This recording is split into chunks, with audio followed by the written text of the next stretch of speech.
जसं आपण तुकोबरायांच्या चरित्रामध्ये ऐकतो, ज्यावेळेस तुकोबराय भंडारा डोंगरावर जायचे, यायचा पत्ता होता का? इकडे आई आवली आई साहेब वाट बघायच्या, माझा नवरा कधी येतो जेवायला घरी. पूर्वीच्या बायका जोपर्यंत नवरा जेवण करत नाही तोपर्यंत जेवण करत नव्हते. आजकालचं माहित नाही. पूर्वी असंही असायचं की प्रथम जी चपाती बनवतो आपण ती गाईला असते आणि जी शेवटी असते ती कुत्र्याला. बरोबर. आज आपण महिला म्हणून पहिली चपाती खातो आणि दुसरी शेवटची. हा, मी काय म्हणले नाही.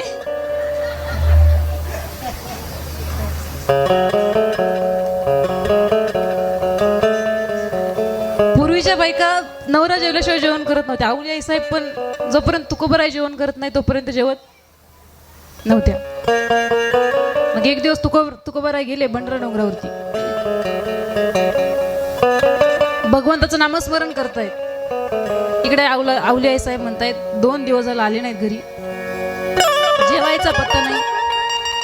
आवली आई साहेबांना विठ्ठल भगवंताचा एवढा राग यायचा. मूर्ती दिसली म्हणायचं, अरे काळ तोंड्या, तुझ्यामुळे माझा नवरा पार येडा झालाय, घरी यायचा पत्ता नाही, काही नाही, प्रपंचात लक्ष नाही, काही नाही. एवढा राग यायचा. तो राग स्वाभाविक होता. मग आता नवरा 2 दिवस झाला जेवलेला नाहीये, आपण भाकरी घेऊन जावी. भाकर घेतली आणि धुडक्यात बांधली एक भाकर, त्यात मिरचू टाकलं. आजकाल सारखी पनीरची भाजी नव्हती त्यावेळेस, चटणी, आपल्या मिरचीचा ठेचा. आणि आता सारख्या बाटल्या पण नव्हत्या त्यावेळेस. तंबू माहिती, तंबू, काशीफळ भोपळा माहिती आहे, भोपळा. तर ते भोपळा पूर्ण वाळवून त्यातल्या मधले पूर्ण गरी काढून, बिया काढून त्याच्यामध्ये पाणी भरलं जायचं. त्याला दोन्ही साईडनी होल पाडली जायची, बोळं पाडली जायची आणि त्याला दोरी बांधून त्यात पाणी भरून घेऊन जायचे. आणि त्यातलं पाणी गोड लागायचं. आपल्याला आपले आजोबा पंजोबा सांगतात की साखर खाल्ल्यानंतर पाणी प्यायचं नाही, का? तुरट लागतं, थोडंसं चव बेकार लागते. परंतु आवळा खाल्ल्यानंतर पाणी गोड लागतं. बरोबर. तसंच त्या तंबू मधलं पाणी फार गोड लागतं. आवली आई साहेबांनी त्या तंबूमध्ये पाणी भरलं, भाकर घेतली, पाठीत टाकली आणि डोक्यावरती पाठी घेऊन आपल्या झप झप झप पावलांनी भंडारा डोंगराकडे निघाल्या. पायात चप्पल नाही, काही नाही. वाटेत जाताना विठ्ठल परमात्म्याचं मंदिर दिसलं. मंदिर दिसल्याबरोबर त्या परमेश्वराकडे पाहिलं आणि म्हणाले, काळ तोंड्या, कुठल्या जन्माचं वैर फेडतोयस रे? तू राहू दे, तुला येतानी बघते. तू राहू दे, तुला आता येतानी बघते. पहिलं माझ्या नवऱ्याला भाकर खाऊ घालून आणि त्याच्यानंतर तुला भांडते. भाकर घेतली आणि भंडारा डोंगराकडे निघाल्या. झप झप झप पावलाने पाऊल टाकतायत.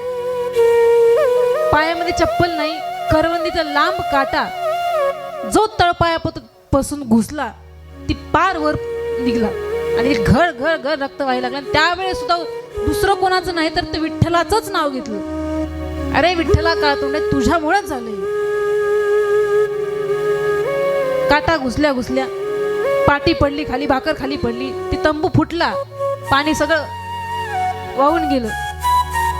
आता वाईट याचं नाही वाटत की पायात काटा घुसलाय, वाईट याचं वाटते जी नवऱ्यासाठी भाकर आणलेली होती ती मातीने भरली आणि परत त्या काटा घुसल्याला तो त्रास व्हायला लागला. वैकुंठातून परमपिता परमेश्वर पंढरीनाथ पाहतायत सगळं. त्यांना वेदना झाली तिथे. ते म्हणतात, अगं रुक्मिणी, बघ ना, माझ्या आवलीच्या पायामध्ये केवढा मोठा काटा घुसलाय, तिला तो त्रास सहन होत नाही, काय करू? रुक्मिणी माता म्हणतात, जी आवली तुम्हाला सतत भांडते, सतत शिव्या देते, तुम्ही तिचा विचार करतायत. अगं ती माझ्या तुकोबाची बायको आहे, मला तिच्या मदतीला धावून गेलं पाहिजे. तिच्या पुढे जर गेला तर ती पहिलं तर नुसतं शिव्या देते, धरून मारल तुम्हाला, जाऊ नका तिच्या पुढं. काय गरज आहे जायची, दुसरं कोणाला तरी पाठवून द्या मदतीला. पांडुरंग परमात्मा म्हणतात की नाही मी स्वतः जाणार. मग कसं जाणार? साधारण रूप धारण केलेले, हातामध्ये काठी, फाटकं धोतर, गळ्यामध्ये काळी कमली टाकलेली, काळा रुमाल टाकलेला आणि डोक्याला थोडंसं फटकं बांधलेले. गेले, ती काठी वाजवत वाजत गेले, जवळ गेले, म्हणाले की आई काटा मोडला होय तुला? ती म्हणाले एक का तुला दिसणं झालं का? मला काटा काढता येतो, काढू का? आवली आई साहेब म्हणतात तू काढणार, तुला येतो काढायला? भगवंत म्हणतात चांगले चांगल्यांची काढली, तुझा काढू का? ती म्हणे काढता येत असेल तर काढ. आता आपण सगळे शेतकरी आहात, आपल्याला माहिती आहे हात पायामध्ये जर काटा घुसला तर कसा काढतात?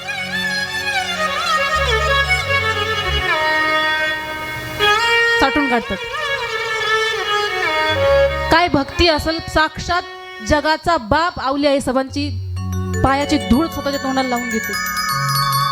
काटा काढायला खाली बसले, जसा हात लावलाय काटा कसा बाहेर निघला हे सुद्धा आवली आई साहेबांना समजलं नाही. ते म्हणत काही जादू आहे तुझ्या हातामध्ये? नाव काय तुझं? माझं नाव विठ्ठल. का तोंडात तुझंही नाव विठ्ठलच आहे? आता काटा निघलाय, असू दे, तुझं नाव विठ्ठल आहे तर असू दे बाबा, मला माझ्या नवऱ्याला भाकर घेऊन जायची. परंतु विठ्ठल परमात्मा तिथलचं हालायला तयार नाही. त्या रूपामध्ये भाकर खाली पडली, भाकर घेतली, पदराने झटकली. आता पाटीत एकच भाकर आहे आपल्या आणि हे हालायला तयार नाही, हे सोबत येणार हे माहिती आहे. आवली आई साहेब म्हणतात की येडं माझं पाठला करतोय, ते जे भंडारा डोंगरावरती बसलेला माझा नवरा आहे, हे येडं खाल्ल्याशिवाय राहणार नाही, ते माझा जे नवरा आहे तो दिल्याशिवाय राहणार नाही. स्वभाव चांगल्या पद्धतीने माहिती तुकोबरायांचा. त्यावेळेस आवली आई साहेब तिच्या माहेरच्या कुलस्वामीला वंदन करतात, त्यांना स्मरण करतात. त्यांच्या कुलस्वामिनीचे नाव काय? मंगळाई. आवली आई साहेब म्हणतात आई आता तूच माझ्यावरती कृपा कर, काहीही करून माझ्या पाठीत एकाच्या 4 भाकऱ्या झाल्याच पाहिजेत. आणि आई मंगळाई म्हणजे साक्षात जगदंबा स्वरूपिणी रुक्मिणी माता. त्या म्हणाल्या काही का असं ना, आज तरी माझ्या हातचं खाणार माझा नवरा, नाहीतर सतत भक्ताच्या दारीच पडलेली, माझ्या हातचं तर कधी खातही नाही. आई साहेबांच्या कृपेने पाठीमध्ये 4 भाकऱ्या झाल्या. भासलं की आपल्या पाठीत वजन वाढलेले, म्हणजे भाकरी आलेल्या निघाल्या भंडारा डोंगरापर्यंत. तुकोबरायांना पाहिलं, जेवायला वाढायला लागले. भगवंत आणि रुक्मिणी आई साहेब दोन्ही बसले, तुकोबराय बसलेले समोर, आवली आई साहेब समोर बसलेले. आवली आई साहेबांना समजलं नाही की आपल्या सोबत जे आहे तो साक्षात पांडुरंग परमात्मा आहे. परंतु तुकोबरायांना समजलं की जो माझ्या आवली सोबत आलेला आहे तो जगाचा बाप आहे, ज्याची तपश्चर्या करण्यासाठी मी इथं भंडारा डोंगरावरती भर उन्हाचं बसतो. त्या पांडुरंग परमात्म्याने माझ्या आवलीला प्रथम दर्शन दिलेले. भगवंत म्हणतात की जो कोणी माझं चरण पकडेल नाही, मला त्याची काळजी नाही, परंतु जो कोणी माझ्या भक्ताचे प्रथम चरण पकडेल त्याचा उद्धार मी करू. तुकोबराय म्हणतात की आवली तू किती भाग्यवान आहे. अगं तुझ्या सोबत जो आलाय तो कोण आहे माहितीये का? माहिती आहे, विठ्ठल आहे. त्याचंही नाव विठ्ठलच आहे. ज्या काळात तुम्हाला येडं केले त्याचंही नाव विठ्ठलच आहे. आता भाकरी खायला आलाय. अगं आवली असं बोलू नको, अगं तो जगाचा बाप आहे, प्रत्येकावरती करुणा करणार आहे. बघ ना तुझ्या सोबत चालत आला एवढ्या उन्हाचा आणि तू त्याला काळतुंड्या म्हणतेस. नको म्हणत जाऊ असं, तुला माहित नाही माझा भगवंत किती दयाळू. तुकोबरायने सगळे वेडे म्हणायचे. तुकोबराय म्हणायचे देवा खरंच का रे, मी तुझ्या प्रेमामध्ये वेड आहे, तुझ्या भक्तीचा असंच मला वेड लागू दे.